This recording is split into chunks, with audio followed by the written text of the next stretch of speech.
शादी से पहले हर बीवी शोहर को ऐसे खिलता हुआ गुलाब नज़र आती है, और शादी के बाद तौबा तौबा, वही बीवी ऐसे, ये देखें, ये वाला कांटा लगती है, हर वक्त चुभती रहती है, कांटा लगा।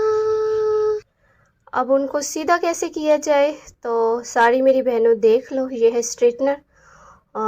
ये टेढ़े से टेढ़े बालों को 5 मिनट के अंदर अंदर सीधा कर देता है।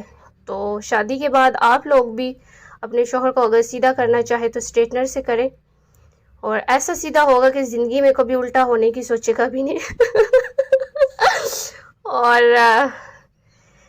दुआओं में याद रखिएगा। मैं हूँ सूफ़ी गाइडेंस प्लेटफॉर्म से। नेक्स्ट वीडियो तक के लिए अल्लाह हाफिज़।